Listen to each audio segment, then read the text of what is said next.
के पास एक घना जंगल था जिसे लोग काला जंगल कहते थे। यह जगह इतनी डरावनी थी कि सूरज ढलती वहाँ जाने की हिम्मत कोई नहीं करता था। कहते कि इस जंगल में डायन रहती थी जिसने पूरे गांव को अपने डर के साए में कैद कर लिया था। गांव के बुजुर्ग की माने तो उसका नाम दयावंती था। वह अपने माँ के साथ जंगल के किनारे एक छोटे से घर में रहती थी। दयावंती पर गाँव में एक जमींदार ने बुरी नजर डाली थी। जब उसने जमींदार का विरोध किया तो उसे डायन कहकर बदनाम कर दिया गया। गुस्साए जमींदार ने उसे और उसकी माँ को जिंदा जला दिया। दयावंती मरते मरते कसम खा गई कि वो अपने मौत का बदला लेंगी। उसी दिन से गांव में अजीब घटना होने लगी। कभी किसी का बच्चा गायब हो जाता तो कभी किसी के कुएं में लाश मिलती। लोग कहते थे कि यह सब दयावंती की आत्मा का काम है जो अब डायन बन चुकी है। कुछ वर्ष के बाद शहर में एक युवक पत्रकार राहुल अपनी टीम के साथ गाँव में आया था। उनका मकसद था कि काले जंगल और डायन की कहानी की सच्चाई जानना चाहते थे। गाँव के लोगों ने उन्हें बार बार चेतावनी दे रहे थे कि जंगल में न जाए, लेकिन राहुल ने ठान लिया था कि वह इस रहस्य का पर्दा उठाएगा। एक रात राहुल अपनी टीम के साथ जंगल में गया।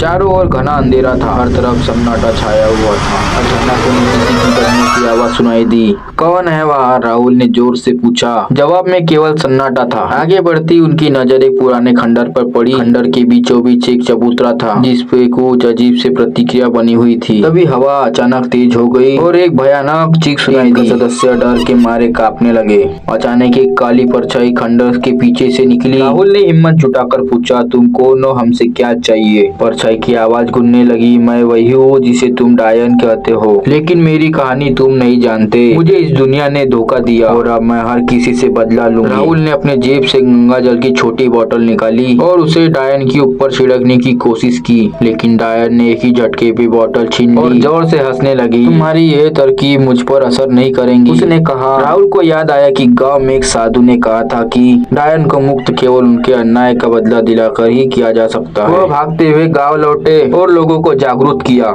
जमींदार का वंश अभी भी गांव में था। राहुल ने पूरे गांव को इकट्ठा किया और सच को उजागर करने की कोशिश की। आखिरकार जमींदार के पोते ने स्वीकार किया कि उसके दादा ने देवांती के साथ अन्याय किया था। उसने सबके सामने माफी मांगी और गांव के मंदिर में देवांती की आत्मा की शांति के लिए हवन कराया। हवन के बाद जंगल से अजीब सी रोशनी उठी। लोगों ने महसूस किया कि देवांती की आत्मा को मुक्ति मिल गई है। काले जंगल का खौफ खत्म हो गया और गाँव में फिर से शांति लौट गई। राहुल ने अपनी रिपोर्ट पूरी की और शहर लौट गया, लेकिन कहानी यही खत्म नहीं हुई। एक रात राहुल अपने कमरे में था, तभी उसे वहाँ भयानक चीख सुनाई दी। उसने मुड़कर देखा तो खिड़की के पास एक काली परछाई खड़ी थी। तुमने मेरी मदद की, लेकिन मेरा श्राप अभी भी बाकी है, परछाई ने कहा। अगले ही पल वो गायब हो गई। राहुल समझ ही नहीं पाया कि सपना था या सच, लेकिन अब वो जान चुका था कि कुछ रहस्य कभी पूरी तरह हल नहीं होते। वीडियो में अभी तक बने हो तो लाइक, सब्सक्राइब और शेयर जरूर करना और कमेंट में बताना कि आपको वीडियो कैसी लगी। धन्यवाद।